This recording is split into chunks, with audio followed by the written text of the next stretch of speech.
Hello friends, welcome back to my YouTube channel free class.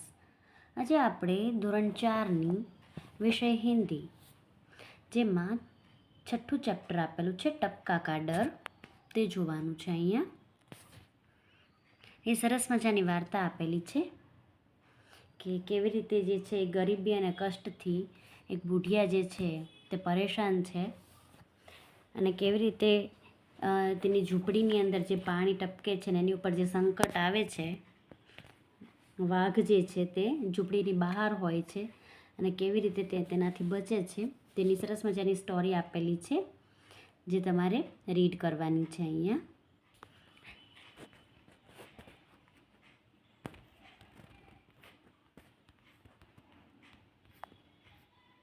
ત્યાર પછી શબ્દાર્થ આપેલા છે. પરેશાન એટલે હેરાન, છપ્પર એટલે છત, ઘાસફૂસ વ લકડી સે બની છત, ઓલે જેને ગુજરાતીમાં કરા કહેવામાં આવે છે અને બેર જેને ગુજરાતીમાં બોર કહેવાય છે. ઝુંઝલા ઉઠના એટલે કે ક્રોધિત હોના અને સિર પર પેર રખકર ભાગના એટલે તેજ ગતિ સે ભાગના. ત્યાર પછી અભ્યાસના પ્રશ્નો આપેલા છે. તુમ્હારે ગાँव में कैसे कैसे घर हैं? તો તેનો જવાબ સામે આપેલો છે. મેરે ગાँव में कच्चे पक्के और झोंपड़ी जैसे घर है. तुम्हारा घर किन किन चीज़ों से बना है? તેનો જવાબ અહીંયા સામે છે. मेरा घर पत्थर, सीमेंट, रेती, ईंट, लकड़ी और लोहे का बना है. छप्पर किन किन चीज़ों से बनता है? તો કે એનો જવાબ અહીં નીચે આપેલો છે મિત્રો. छप्पर જે છે घास, फूस, लकड़ी और मिट्टी से बनता है. ત્યાર પછી बरसात के मौसम में क्या क्या होता है? તેનો જવાબ નીચે આપ્યો છે અમે. बरसात के मौसम में चारों ओर पानी भर जाता है, बिजली चमकती है और बादल गरजते हैं. ત્યાર પછી પાંચમો જોઈ લઈએ. ओले पकड़ने पर तुम लोग क्या करते हैं? तो कि ओले पड़ने पर हम उन्हें इकट्ठा करते हैं और उससे खेलते हैं. ત્યાર પછી છઠ્ઠો સવાલ આપેલો છે.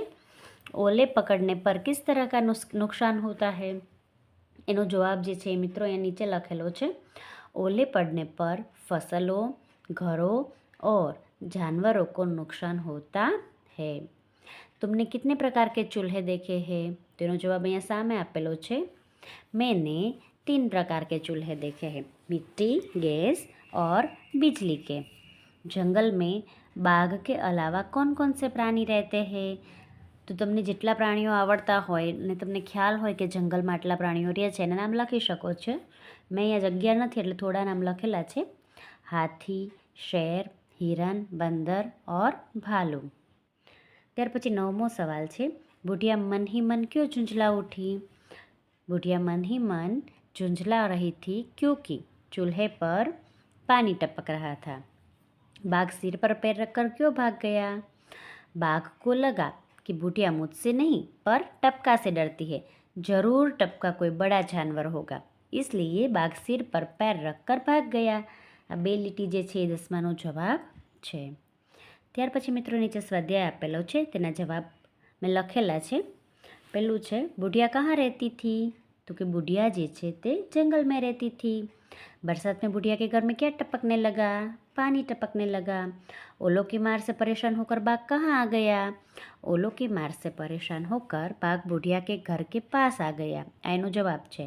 पानी टपकने की आवाज़ कैसी थी? टप टप थी. बुढ़िया को सबसे ज़्यादा डर किससे लगा?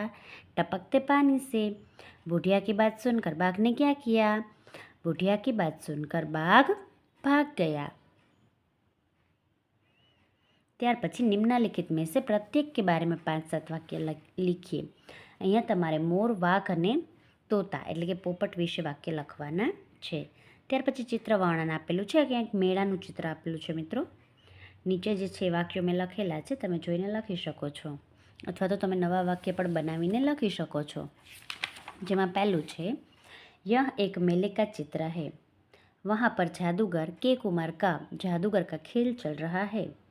सपेरा अपना खेल दिखा रहा है. सपेरा बीन बजा रहा है. बहुत सारे रंग बिरंगी गुब्बारे हैं. बच्चे गुब्बारे ले रहे हैं. एक चरखा भी दिख रहा है जिस पर लोग झूल रहे हैं. ત્યાર પછી 8મું છે, कुछ लोग सामान बेच रहे हैं और कुछ खरीद रहे हैं. मेले में बहुत से लोग जमा हुए हैं. पूरा दृश्य बहुत ही जीवंत और उल्लासपूर्ण है। આ સિવાયના વાક્યો પણ તમને આવડતા હોય તો તમે લખી શકો છો।